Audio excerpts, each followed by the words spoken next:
기록에 따르면 20세기 초 인도의 남쪽 바닷가 마을에서 한 아이가 태어났다고 한다. 그의 이름은 크리슈나무르티. 아무도 주목하지 않던 그 아이는 어느 날 한 비밀스러운 조직에 눈에 띄게 된다. 그 조직은 세계의 교사가 곧 등장할 것이라 믿었으며 그 아이가 바로 그 존재라 확신하였다. 그때부터 그의 삶은 완전히 바뀌게 된다. 14살의 나이에 그는 전 세계로부터 주목받는 존재가 되었고 사람들은 그를 신의 메신저라 불렀다. 그러나 그는 그 모든 것을 거부했다. 그는 자신을 따르던 수많은 추종자들 앞에서 이렇게 말했다. 나는 지도자가 아니다. 나는 구원자가 아니다. 나는 그 어떤 권위도 인정하지 않는다. 그리고 스스로를 중심으로 만든 조직을 해산시켰다. 그가 택한 길은 침묵과 사유와 질문이었다. 그는 신을 말하지 않았다. 예언을 하지 않았다. 종교를 거부했고 체제를 해체하였으며 그저 인간이 자기 자신을 바로 보아야 한다고만 말했다. 그러나 오늘날 2025년을 눈앞에 둔 이 시점에서 그의 말은 다시 예언으로 불리고 있다. 그는 예언자가 아니었으나 지금은 수많은 예언가들보다 더 정밀한 통찰을 남긴 자로 재해석되고 있다. 여러분, 여기서 좋아요를 한번 눌러주시면 영상 제작에 정말 도움이 됩니다. 이와 같이 전해진다. 세계는 점점 더 편리해질 것이다. 그러나 그 편리함 속에서 인간은 길을 잃게 될 것이다. 기술은 비처럼 번쩍이겠지만 마음은 어두워지고 사람들은 갈 길을 잃게 될 것이다. 그 혼란은 하나의 큰 전환점으로 이어지게 되는데 그 시기는 2025년 무렵이 될 것이며 동방의 한 나라에서 그 흐름이 뒤집히게 될 것이다. 그는 나라의 이름을 말하지 않았다. 그러나 지금 사람들은 알고 있다. 그가 말한 동방의 한 나라가 어디인지 그 땅은 조용하되 단단하고 오래전부터 준비된 민족이 살아가는 곳이라 하였다. 그 민족은 수차례의 고통과 분열을 지나왔고 겉으로는 작아 보이나 내면엔 오래된 기억과 정신이 응축되어 있는 나라였다. 사람들은 그를 예언자라 부르지 않았다. 그러나 그가 남긴 말은 오늘의 현실을 정확히 꿰뚫는다. 기술은 눈부시게 발전했지만 사람들은 더 외로워졌다. 소통은 많아졌지만 진심은 사라졌다. 정보는 넘쳐나는데 방향은 없다. 그는 오래전 이렇게 말했다. 길 없는 땅 위에 길을 찾으려 하지 말라. 그 길은 누구도 대신 안내할 수 없으며 오직 스스로 찾아야 한다. 이 말은 이제 더 이상 철학이 아니다. 이제는 예언으로 불린다. 왜냐하면 지금 한국이라는 이 나라는 길 없는 땅 위에서 방향을 묻고 있기 때문이다.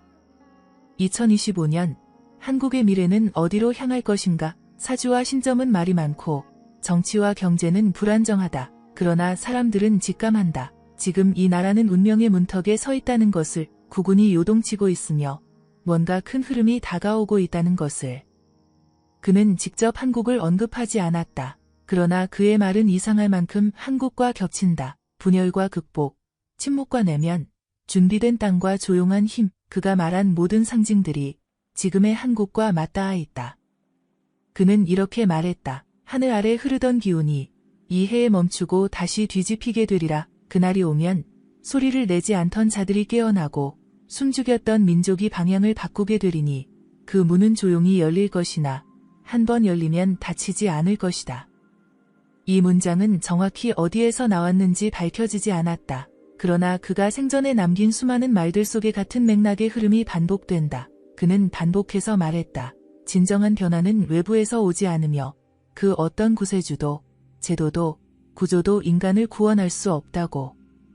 그는 말했다. 의식이 바뀌지 않으면 운명은 바뀌지 않는다. 그 말은 지금 한국 사회에 던져지는 질문이다. 이 나라는 지금 무엇을 두려워하고 있는가? 누구를 탓하고 있는가? 그리고 무엇을 보고 있는가?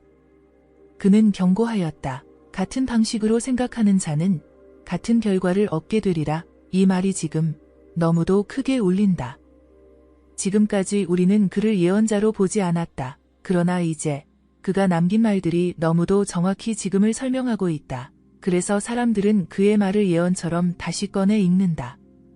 그 어떤 시대보다 정보가 많은 세상이 되었다. 사람들은 말한다. 요즘은 도무지 앞이 안 보인다. 뉴스는 하루에도 수십 번씩 변하고 누가 옳고 그른지도 알 수 없고 정치인들은 국민을 대신한다 말하지만 정작 그들의 삶과는 멀다.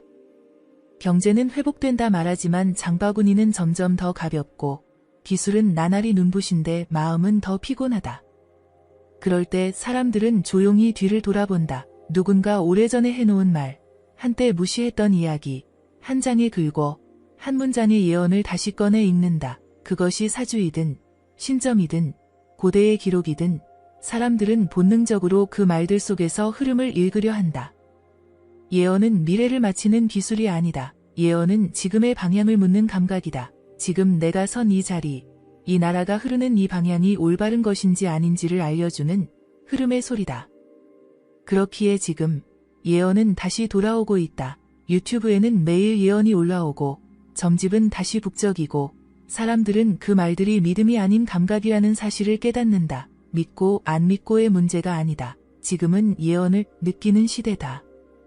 지금의 한국은 그러한 시대에 놓여 있다. 사람들은 알지 못해도 모두가 느끼고 있다. 무언가가 시작되고 있고 무언가가 끝나가고 있다는 것을 눈앞에 보이는 사건들보다 보이지 않는 흐름이 더 크다는 것을. 그 흐름은 정치를 가르지 않는다. 그 흐름은 세대도, 지역도, 이념도 가리지 않는다. 오히려 그것은 조용히 퍼지고 있으며 마치 오래된 기억처럼 사람들의 마음 한구석을 흔들고 있다. 그 흐름은 말없이 묻는다. 지금이 그때 아닌가? 이제 준비해야 하지 않겠는가? 이 나라는 지금 어디로 가고 있는가? 사람들은 정확한 단어를 찾지 못한다. 그러나 말한다. 올해는 뭔가 다르다. 2025년은 그냥 넘어가지 않을 것 같다. 2025년 단지 하나의 숫자가 아니다. 사람들은 이 해를 위기의 해라고도 부르고 전환의 해라고도 부르며 그냥 넘어가지 않을 것이라는 막연한 감정을 공유한다. 그는 이렇게 예언했다. 사람들은 한때 예언을 비웃었으나 그 비웃음조차 운명의 일부였다. 운명은 고요하게 회복되고 익힌 마른 시간이 되어 돌아온다. 그리고 그때 예언은 다시 사람의 입에서 입으로 옮겨질 것이다. 어디선가 들은 말, 누군가 건넨 이야기, 누가 남겼다던 문장 하나가 자꾸 생각나고 그 말들이 지금의 세상과 맞닿아 있다는 느낌이 드는 것이다. 그 느낌은 우연이 아니다. 그것은 시대의 기운이다. 예언은 시대의 기운이 깨어날 때 자연이 흘러나온다. 그리고 지금 그 흐름은 다시 시작되었다. 그러니 지금의 혼란은 어쩌면 징조일 수 있다. 하늘이 움직이고 운이 움직이고 이 나라의 기운이 바뀌려는 조짐일 수 있다. 그는 말했다. 움직임은 항상 혼란을 동반한다. 그 혼란은 파괴가 아니라 재정렬이다. 이 말은 지금 2025년을 앞두고 있는 우리에게 너무도 생생하게 들려온다. 그는 또한 이렇게 말했다. 변화는 언제나 조용히 다가온다. 가장 먼저 깨어나는 자는 바람의 결을 먼저 느끼는 자요. 그 다음은 물결의 방향을 읽는 자요. 마지막은 혼란 속에서 방향을 잃고 깨어나는 자이다. 2025년, 지금 우리는 그 세 부류가 뒤섞인 세상 속에 있다. 이미 오래전부터 바람의 결을 느낀 자들은 준비를 끝냈고 조용히 변화를 향해 걷고 있으며 어떤 자들은 아직도 기존의 방향 속에서 모든 것을 설명하려 애쓴다. 그러나 이제는 어느 누구도 부정할 수 없다. 지금 세상의 방향은 바뀌고 있다는 것을. 그 바뀌는 방향을 가장 먼저 예감한 이들이 있다. 그들은 정치가도 아니고 학자도 아니었다. 오히려 외면 받던 말 속에서 길을 찾던 사람들이었다. 예언의 흐름을 따라가던 사람들, 고서의 문장을 묵묵히 읽던 사람들, 기운이라는 단어를 마음으로 이해하려 했던 사람들. 그들이 먼저 깨어났다. 크리슈나무르티는 말했다. 진정한 변화는 바깥에서 일어나지 않는다. 의식의 바닥에서 일어난다. 그리고 그 의식이 바뀌면 세상의 구조는 따라 바뀐다.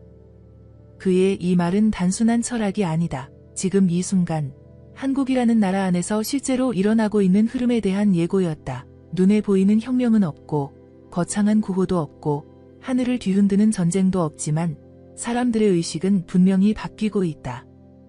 그것은 아주 작은 것들에서 시작되었다. 사람들이 자신이 누구인지 묻기 시작했고 이 나라는 어디로 가야 하는지를 생각하기 시작했다. 단지 생존이 아니라 방향에 대해 묻는 이들이 늘어났다. 눈앞의 이익이 아니라 이 시대의 목적에 대해 고민하는 자들이 생겼다. 그들의 마음 안에서 바람이 불기 시작했다. 그리고 그 바람은 퍼지고 있다. 그 바람이 크리슈나무르티가 말한 진정한 전환의 시작일 수 있다. 감각하는 자는 안다. 올해 2025년은 평범한 해가 아니라는 것을 이미 수많은 징조들이 쌓여왔고 이제 그것이 형태를 갖추고 있다. 정치의 말로는 설명할 수 없고 뉴스의 분석으로는 닿지 않는 흐름이 이 땅을 감싸고 있다. 그 흐름은 오래전 예언에서 이미 암시된 바 있다. 동방에서 다시 한번 기운이 하늘을 뚫고 솟아오를 것이다. 그 기운은 붓지도 푸르지도 않으며 백성의 마음에서 솟아난다. 그때 진실이 거짓을 가르고 기운 있는 자가 대지를 밝히리라. 이 말은 기록에 따라 수백 년 전의 예언서에 등장하지만 지금의 시대에 너무도 정확하게 와닿는다. 정치 지도자의 이름이 아니라 국민 전체의 의식에서 일어나는 변화, 그것이 바로 기운이 하늘을 뚫는 순간이다. 돌아가는 것도 아니고 머무를 수도 없다. 한 발짝만 내디디면 문은 열릴 것이다. 그러나 그 발걸음은 두려움이 아니라 감각에서 나와야 한다. 그리고 그 감각은 이미 많은 이들의 내면에서 깨어나고 있다. 문은 고요하지만 무겁다. 그러나 그 무게는 시대의 전환을 지닌 자에게는 오히려 가벼워진다. 그 문을 열자, 그 바람을 먼저 읽은 자는 지금 이미 걸음을 시작했을지도 모른다. 크리슈나무르티는 말했다. 참된 통찰은 외부의 예지에서 오지 않는다. 내면의 침묵 속에서 생겨난다. 그 침묵 속에서 우주의 구조는 그 사람에게 말을 건다. 이 말은 곧 예언은 누구에게나 열릴 수 있다는 의미다. 다만 침묵을 받아들이고 깨어있는 자만이 그것을 들을 수 있다. 그리고 지금 한국이라는 땅에서는 수많은 사람들이 동시에 같은 것을 느끼기 시작했다. 설명할 수는 없지만 무언가가 온다는 감각, 무언가 커다란 전환이 시작되었음을 인정하게 되는 마음, 그 감각은 누가 말해준 것이 아니라 스스로의 가슴 속에서 올라온다. 어느 날 밤 뉴스를 끄고도 한참을 멍하니 생각한다면 그것은 예언의 언어가 당신 안에서 울렸다는 증거다. 거리의 소음 속에서 문득 정적을 느낀다면 그것은 당신이 깨어난 자라는 표시다. 이제 예언은 고서 속이 아니라 당신의 일상 속에서 깨어나고 있다. 그것은 눈을 감고 있을 때 더 선명하며 가만히 멈춰설 때 더 크게 들린다. 그리고 그 언어는 이 땅, 한국이라는 공간에서 더 또렷하게 울리고 있다. 그 이유는 이곳이 동방의 끝이기 때문이다. 해가 마지막으로 머무는 곳, 우주의 에너지가 가장 늦게 도달하지만 가장 맑게 깨어나는 장소, 예언의 마지막 언어가 울릴 장소가 바로 이곳이기 때문이다.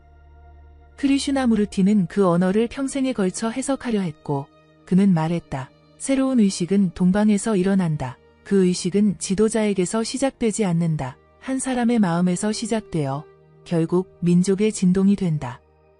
그 진동은 지금 시작되었다. 이제 사람들은 꿈에서, 뉴스에서, 고요한 밤의 침묵에서 그 언어를 듣기 시작했다. 그리고 그 언어는 분명히 예고하고 있다. 이 나라, 이 민족, 이 해, 지금이 바로 그 문장이 실현되는 시기라는 것을. 예언은 축복만을 말하지 않는다. 예언이 실현된다는 것은 흐름이 도달했다는 것이며 그 흐름은 결코 조용히 지나가지 않는다. 예언이 시작될 때 먼저 울리는 것은 경고의 종이다. 그리고 그 종소리는 언제나 고요한 일상 위에 격렬하게 울린다. 크리슈나무르티는 말했다. 의식의 각성은 고통과 함께 온다. 고통은 무너짐이며 무너짐은 새로운 질서를 위한 정지 상태다. 그리고 그 정지는 깨어난 자에게는 축복이다. 이 말은 예언이 단지 희망의 노래가 아니라 깨어남의 대가가 있다는 진실을 말해준다. 2025년 한국이라는 나라는 그 정지 상태에 도달하고 있다. 겉으로는 여전히 고요하지만 사람들은 이미 감지하고 있다. 어딘가 불편한 기운, 어떤 일도 마음대로 흘러가지 않는 이상한 정체 상태, 예언의 실현은 언제나 이처럼 시작된다. 갑작스러운 것이 아니라 멈춤과 불편함으로 다가온다. 그 멈춤 속에서 사람들은 자신을 돌아보게 된다. 누구도 강요하지 않았지만 모두가 방향을 묻는다. 이 길이 맞는가? 이 나라는 무엇을 잇고 있는가? 질문은 고통처럼 몰려오고 사람들은 알 수 없는 피로감 속에 무너진다. 그러나 그 무너짐이야말로 크리슈나무르티가 말한 의식의 깨어남의 시작이다. 한국은 그 실현의 문턱에 서 있다. 너무 많은 거짓이 드러났고 너무 오랫동안 눌러왔던 진실이 이제는 더 이상 가려지지 않는다. 정치의 언어는 진실을 덮지 못하고 경제의 수치는 불안을 지우지 못하며 종교의 권위는 더 이상 위로가 되지 않는다. 이 시대는 진실을 요구하고 있으며 그 진실은 고통을 수반한다. 예언은 이렇게 말한다. 동방의 나라가 기온을 깨우려 할 때 하늘은 먼저 그들에게 시련을 내릴 것이다. 그 시련은 겉모습을 잃게 하고 권위를 무너뜨리며 믿음의 가면을 벗기리라. 그러나 그 뒤에 오는 자는 진실의 옷을 입고 민족을 이끌 것이다. 우리는 지금 그 시련의 시간 속에 있으며 누군가는 그것을 혼란이라 부르고 누군가는 시대의 전환이라 부른다. 중요한 것은 그 말의 형식이 아니라 그것이 무엇을 가리키고 있는가이다. 한국의 2025년은 단지 숫자의 변화가 아니다. 그것은 오래된 구조가 마지막 숨을 내쉬는 해이며 새로운 흐름이 본격적으로 뿌리를 내리는 해다. 그 뿌리는 통증과 함께 내려가며 그 위에 새싹은 고요하게 피어난다. 이 고통은 의식의 통증이며 이 혼란은 진실의 초입이다.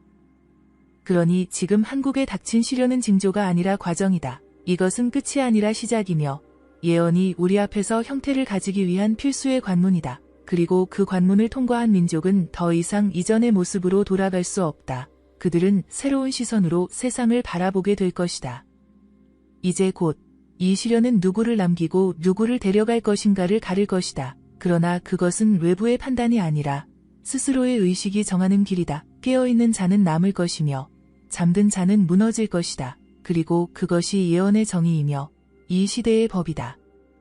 모든 시련은 새로운 존재의 등장을 허락하기 위한 정리의 과정이다. 그리고 지금 그 정리가 끝나가는 시점에서 사람들은 막연하게나마 어떤 존재의 등장을 예감하기 시작한다. 이름도 얼굴도 모르지만 마음속 어딘가에서는 그가 이미 도착했다는 확신이 자라고 있다. 예언은 이렇게 전한다. 하늘이 닫힐 때 사람들은 한 사람의 발걸음을 통해 문이 열리는 것을 보게 된다. 그는 구름처럼 나타나고 바람처럼 사라지지만 그가 남긴 한마디가 민족의 기운을 바꾼다. 이 말은 오래전부터 전해져 왔지만 지금이야말로 그 문장이 실현되는 순간일지도 모른다. 크리슈나무르티는 말했다.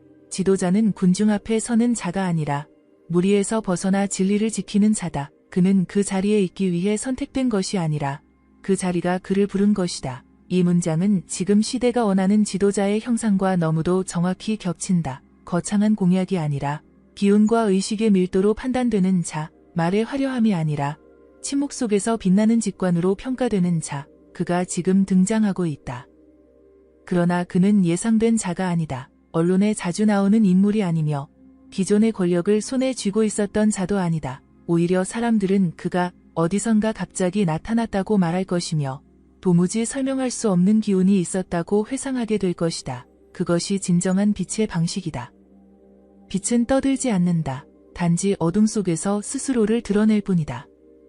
그리고 그 빛은 지금 한국이라는 공간에서 점점 더 선명해지고 있다.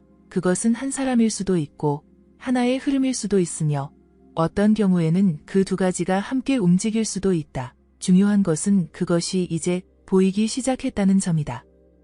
더 이상 상징이 아니라 현실이 되고 있다는 점이다. 사람들은 이제 누군가의 말을 통해 위로받기보다 누군가의 존재에서 방향을 찾기 시작했다. 그 존재는 외치지 않지만 사람들은 그에게로 자연스럽게 이끌린다. 그는 설득하지 않지만 사람들은 스스로 따라간다. 그것이 참된 리더의 조건이며 시대가 부르는 존재의 특징이다.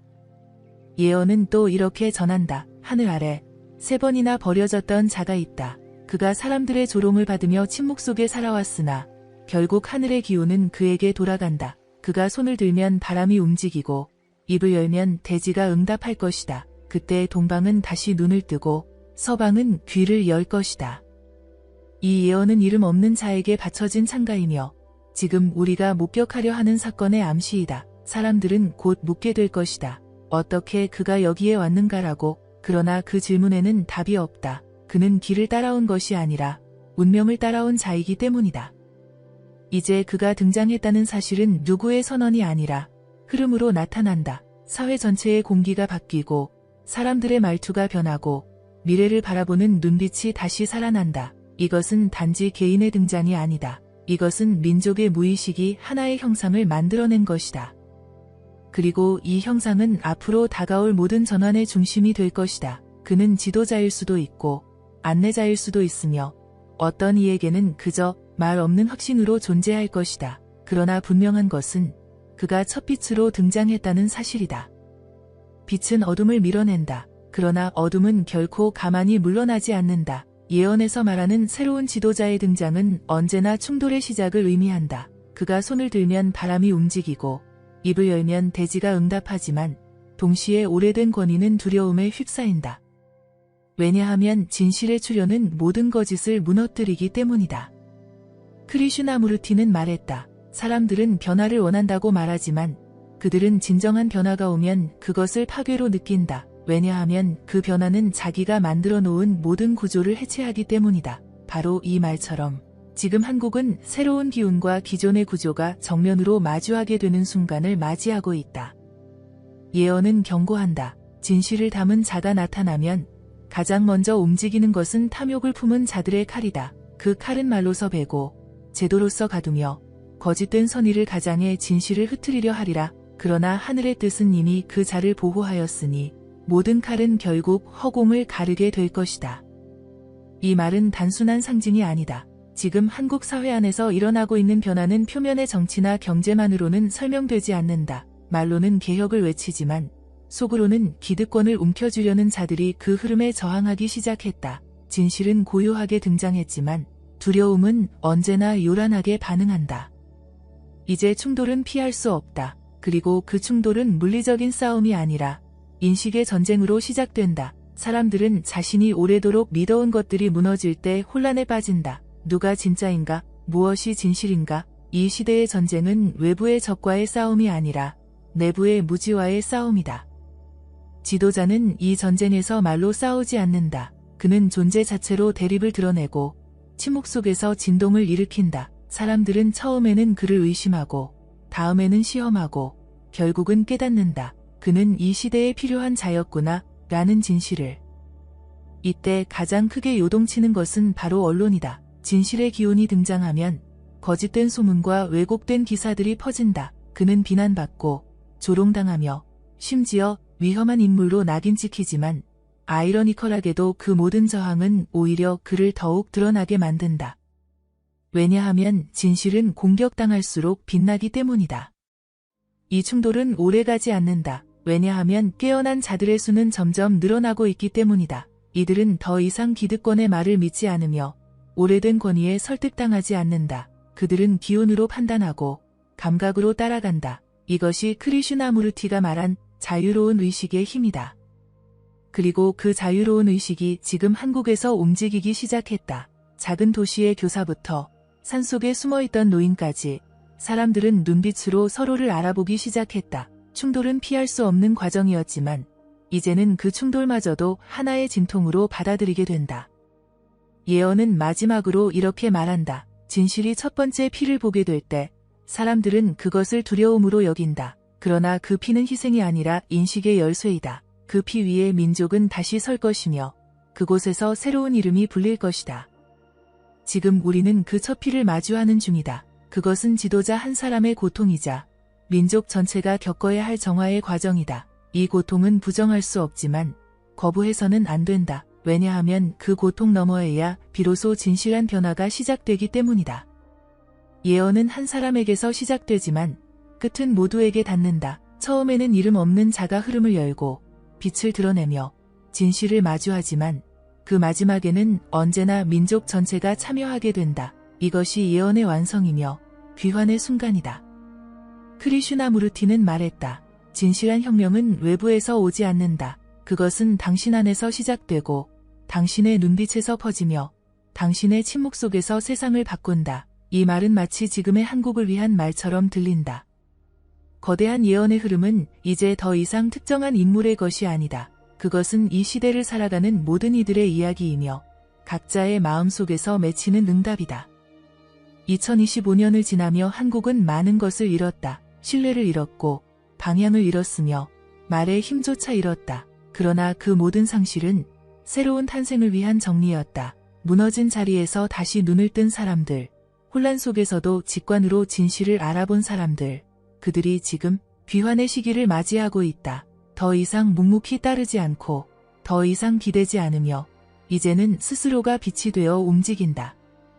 예언은 마지막으로 이렇게 말한다. 한 시대는 이름 없는 자로 시작되어 모두의 이름으로 완성된다. 처음엔 단 한 사람이 하늘의 소리를 들었고 마지막엔 모든 사람이 하늘을 바라보게 되리라. 지금 이 순간이 바로 그 마지막 문장이다. 우리는 더 이상 관찰자가 아니다.